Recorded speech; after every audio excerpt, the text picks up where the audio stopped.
Hey everybody, it's Mauricio, your founder and CEO of Premier Law Group, your premier syndication attorneys. And today, as you can see, I don't have a flip chart with me. We're actually here in New York. It's freezing. I feel like we're in a different country, so I figured why not talk about international investors? What are the things you need to think about when you're dealing with international investors in your deal? There's really 5 things that I always think about when dealing with international investors.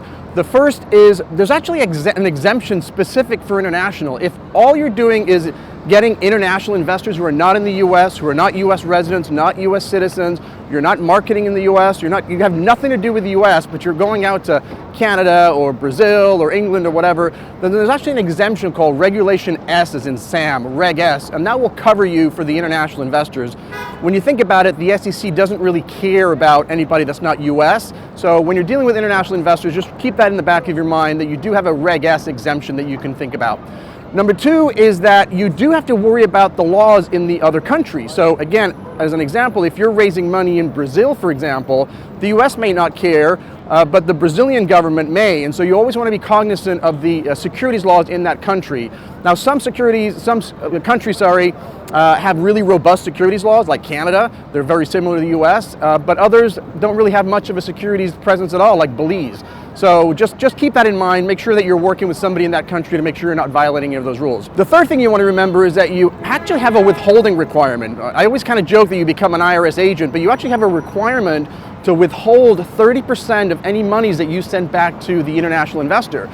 This is because the international investor has really no incentive to file a tax return in the US, and so you have an obligation to withhold 30% of the monies that go overseas and actually send that money along with forms to the Treasury Department. So just make sure that you're working with a good CPA that has experience working in cross-border transactions. The fourth thing you want to remember is that some countries don't recognize your entities. So for example, Canada doesn't recognize LLCs and other countries don't recognize LLCs.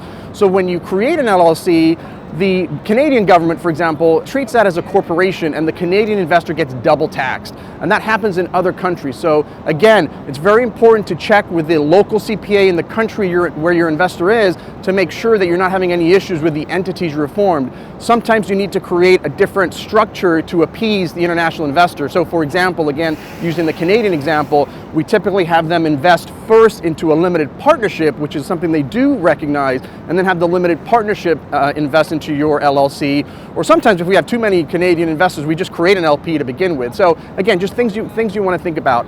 And the last thing which you just want to keep in the back of your mind is also just anti-money laundering statutes, right? When you're bringing in money from abroad, you just want to make sure you're not facilitating terrorists and things of that nature. And so there's a couple things you can do, but definitely talk to your securities attorney. There's a list out there that you can check. And again, just making sure that everything's going through the banking system. I think if everything goes through the intermediary banks, they're going to do a pretty good due diligence.